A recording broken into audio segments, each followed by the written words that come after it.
जय श्री राम जी भक्तों। आज हम आपको बहुत ही सुंदर एक लेख सुनाएंगे।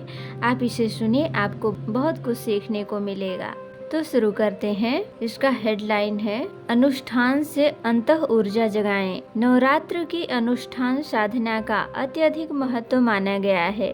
इसमें पूजा अर्चना की निर्धारित विधि व्यवस्था का अपना महत्व है और ऋतु संधि के अवसर पर इस वेला की समय पर विशेषता है। इतने पर भी इस रहस्य को भली प्रकार हृदयंगम किया जाना चाहिए कि आत्मिक प्रगति के साथ जुड़ी रहने वाली सिद्धियों की दृष्टि से इन अनुष्ठानों का मर्म उस अवसर पर पालन किए जाने वाले अनुबंध शासनों के साथ जुड़ा हुआ है। वे नियम सामान्य व्यवहार में कुछ कठिन तो पड़ते हैं, पर ऐसे नहीं हैं जिन्हें सच्ची इच्छा के रहते व्यस्त समझे जाने वाले व्यक्ति भी पालन न कर सकें। समझे जाने योग्य तथ्य यह है कि अनुशासनों का इन दिनों अभ्यास करने के उपरांत आगे भी जीवन में स्थायी रूप से सम्मिलित करने की जो प्रेरणा है, उसी को अपनाने पर प्रगति एवं सिद्धि का समस्त आधार केंद्रीभूत है। आंतरिक ऊर्जा बढ़ाने के लिए नवरात्र साधना को प्रखर बनाने और साधक की निष्ठा परिपक्व करने के लिए अनुष्ठानों में जो अनुबंध रखे गए हैं, उन्हें व्रत कहते हैं। नवरात्र में स्वयं सेवा, भूमि शयन, चर्म त्याग, उपवास, ब्रह्मचर्य जैसे कुछ नियम पालन की परंपरा इसी दृष्टि से शास्त्रकारों ने बनाई है कि उपासना में अधिक प्रखरता का समावेश हो सके, जो सुविधा सरलता के वातावरण में उपलब्ध नहीं होता। स्वयं सेवा, स्वयं हजामत बनाने, स्वयं कपड़े धोने जैसे काम तो सहज पूरे होते रहते हैं। शारीरिक सेवा से स्वावलंबी होने से यह सुविधा मिल सकती है कि जिनकी शरीर सेवा स्वयं भी करते रहते हैं, उनका श्रम बदलने में स्वीकार कर लिया जाता है। माता पिता, पत्नी एवं संतान की गणना ऐसे ही समुदाय में की जा सकती है। इस संदर्भ में यदि छूट की बात सोचनी हो तो उनकी सेवा स्वीकारते हुए नवरात्र में उनके बने भोजन को लेते रहा जा सकता है।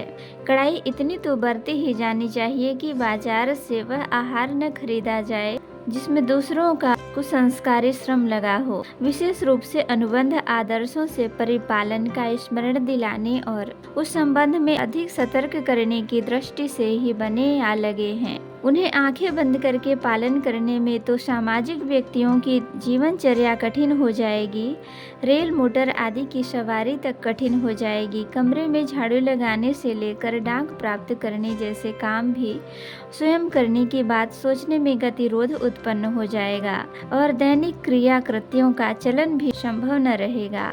उनकी बात अलग है जो एकांत में एकाकी रहते हैं और अपना निर्वाह अपने बलबूते स्वतः ही कर लेते हैं। जहाँ तक जिसके लिए जितने अनुबंधों का पालन कर सकना संभव हो, उसमें कड़ाई बरतें। इसमें सतर्कता और ईमानदारी बरतने से काम चल जाता है। भूमि शयन से तात्पर्य कोमलता के स्थान पर कठोरता अपनाना है।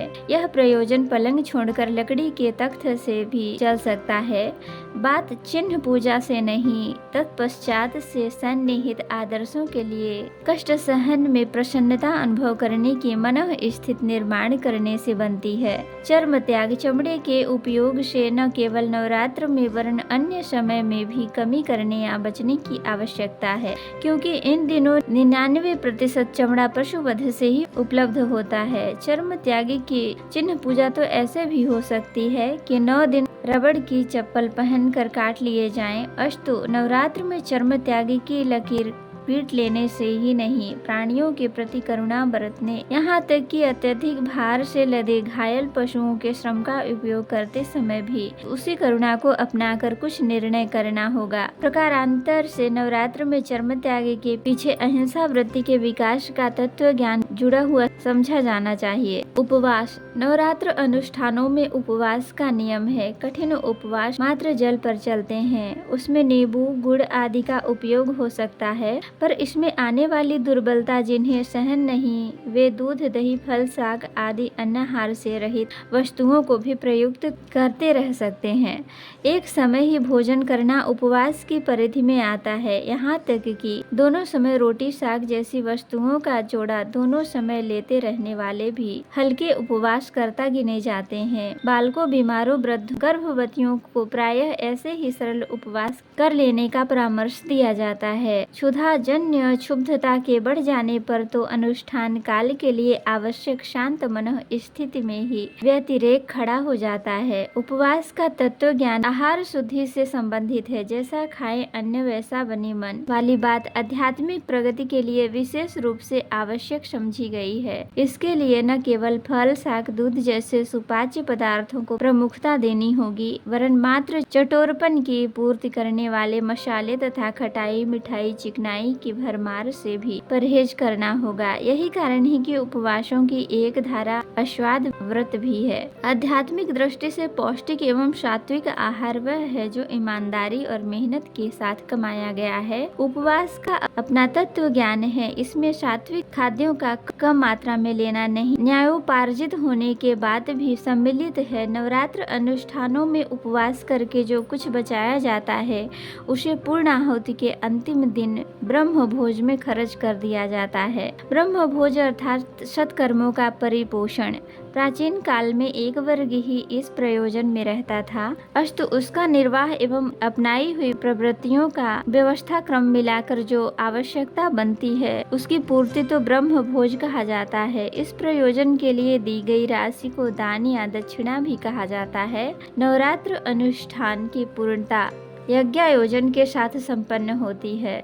इसका कारण तलाश करने पर उपवास का रहस्य, विज्ञान और विस्तार समझ में आता है। ब्रह्मचर्य। नवरात्र अनुष्ठान में ब्रह्मचर्य प्रतिबंध के साथ साथ कुमारिका पूजन की भी एक प्रक्रिया है। कुमारिकाएं किशोरियां होती हैं, देवियों की वह भी यही है। बालकों की सुंदरता देखकर सहज प्रसन्नता होती है और वात्सल्य अनुदान देने को जी करता है। इसी का नाम आध्यात्मिक ब्रह्मचर्य है। नवरात्र की व्रतशीलता को रति कर्म से विरत रहने का अनुबंध है, पर यह ब्रह्मचर्य का स्थूल एवं प्रारंभिक निर्वाह है। इसे विकसित करने का प्रयास आजीवन चलते रहने में ही उसकी परिपक्वता बनती है। नर और नारी के मध्य भाई बहन का, पिता पुत्री का, माता संतान का रिश्ता चले और आदि वे दाम्पत्य सूत्र में बंधे तो परस्पर पत्नी और पति बनकर उच्च स्तरीय आत्मीयता एवं सहकारिता का प्रमाण प्रस्तुत करें। यही है ब्रह्मचर्य का तत्व ज्ञान। नवरात्र अनुष्ठानों की एक विशेषता नियमितता के अनुशासन का कठोर परिपालन भी है। यह हर दिन 27 मालाएं या 2.5 घंटे का जप भी संपन्न होना चाहिए। प्रातः सायं की आरती प्रार्थना में नागा नहीं होनी चाहिए। आहार विहार के लिए निर्धारित अनुबंधों का परिपालन संकल्प पूर्ण चलना चाहिए। 240 आहुतियों की व्यवस्था बननी चाहिए। ब्रह्म भोज के रूप में परमार्थ प्रयोजन के लिए उदार अनुदान जुटना चाहिए। इस प्रकार के अनुशासनों का नियमितता और निष्ठा पूर्वक पालन करने से ही अनुष्ठान का उद्देश्य पूरा होता है।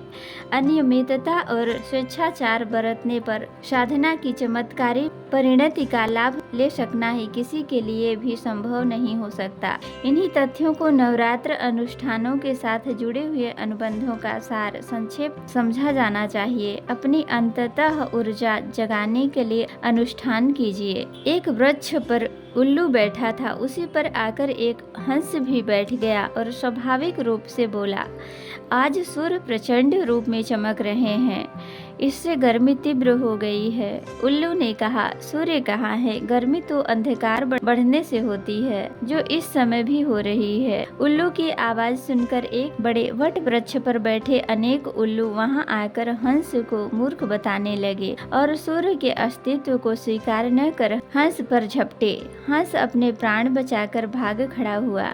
महर्षि पैंगल पक्षियों की भाषा जानते थे, वे त्रिकालदर्शी भी थे। उन्होंने अपने शिष्यों को यह घटना बताते हुए कहा कि आज की परिस्थितियों में जो धार्मिक परंपराएं डाली जा रही हैं, वे कलयुग तक पहुंचते पहुंचते आडंबर बन जाएंगी और बहुसंख्यक समाज जीर्ण परंपराओं को गले लगाए रहेगा। विवेकवानों की स्थिति इस हंस जैसी ही होगी।